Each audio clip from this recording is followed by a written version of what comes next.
ಮುಂಬೈ ಬಗ್ಗೆ ನಾವು ಮಾತಾಡ್ತಿದ್ವಿ, ಅವ್ರ ಬೌಲಿಂಗ್ ಅಂತ, ಬುಮ್ರಾ ಫಾರ್ಮ್ ಬಗ್ಗೆ ಮಾಡದಂತ ಚೇಂಜಸ್ ಕೂಡ ವರ್ಕ್ ಆದಾಗ ಎಷ್ಟ್ ಜನ ಹೊಗಳ್ತಾರೆ. ಎಲ್ಲಿಟ್ಟಿದ್ರಿ ಅಶ್ವಿನಿ ಕುಮಾರ್ನ ಇಷ್ಟ ದಿವಸ? ಹೋದ್ ವರ್ಷ ಬಂದ್ರು, ಒಂದೆರಡು ಮ್ಯಾಚ್ ಚೆನ್ನಾಗಿ ಮಾಡದ ಅವ್ರನ್ನ ಆಚೆ ಇಟ್ಟು ದೀಪಕ್ ಚೇರ್ ಅಂತಂದ್ರಿ. ಬರ್ತಿದ್ದಂಗೆ ಎಂತ ಒಂದು ಇಂಪ್ಯಾಕ್ಟ್ ಕ್ರಿಯೇಟ್ ಮಾಡಿದ್ರು. ಕ್ರಿಶ್ ಭಗತ್ ರೀಪ್ಲೇಸ್ಮೆಂಟ್ ಆಗಿ ಬರ್ತಾರವ್ರು. ಅವ್ರು ಕೂಡ ಬಂದು ಅವ್ರು 2-3 ಓವರ್ ಯಾವುದೇ ಒಂದು ನರ್ವ್ಸ್ ಇಲ್ಲ.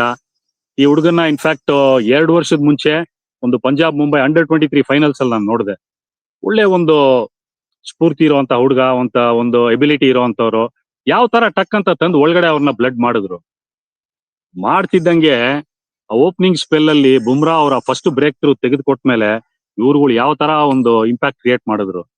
ಔಟ್ಸ್ಟ್ಯಾಂಡಿಂಗ್ ಬೌಲಿಂಗ್ ಎಫರ್ಟ್, ಎಸ್ಪೆಷಲಿ ಡೆಬ್ಯೂಟ್ಯಾಂಟ್ ಕ್ರಿಶ್ ಭಗತ್ ಕಡೆಯಿಂದ, ಪ್ಲಸ್ ಅಶ್ವಿನಿ ಕುಮಾರ್ ವಾಪಸ್ ಕಮ್ ಬ್ಯಾಕ್ ಮಾಡಿದ್ಮೇಲೆ.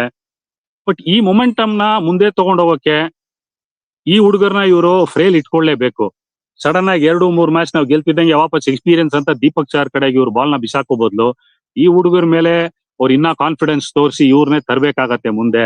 Santner, wily old fox as usual ಬಂದು ಅವ್ರ ಪೇಸ್ ವೇರಿಯೇಷನ್ ಆಗ್ಲಿ, ಫ್ಲೈಟ್ ಆಗ್ಲಿ, ಬ್ಯಾಟರ್ ಆರ್ಕಿಂದ ದೂರ ಇಟ್ಟು ಬಾಲ್ ನ ಕ್ಲಿನಿಕಲ್ ಆಗಿ ಕ್ಲೋಸ್ ಮಾಡೋಗೋದು ಮ್ಯಾಚ್ ನ. ಹ್ಯಾಪಿ ಡ್ರೆಸ್ಸಿಂಗ್ ರೂಮ್ ನೆನೆ ಮುಂಬೈ ಖುಷಿಯಾಗಿ ವಾಪಸ್ ಹೋಗಿರ್ತಾರೆ. ಅಂಡ್ ಇದಕ್ಕಿನ್ನ ಇನ್ನೇನ್ ಬೇಕು? ಇವಾಗ ಸ್ವರ್ಗದ ಬಾಗಿಲು ತೆಗಿಯೋದು ವರ್ಷಕ್ಕೆ ಒಂದೇ ದಿವಸ, ವೈಕುಂಠ ಏಕಾದಶಿ ದಿವಸ ಅನ್ನೋ ತರ ನಿನ್ನೆ ತೆಗೀತು ಬಾಗಿಲು ಅವ್ರಿಗೆ. ಇನ್ ಯಾವ ಬಾಗಿಲು ಅವ್ರಿಗೆ ಅಡ್ಡಿ ಆಗಲ್ಲ.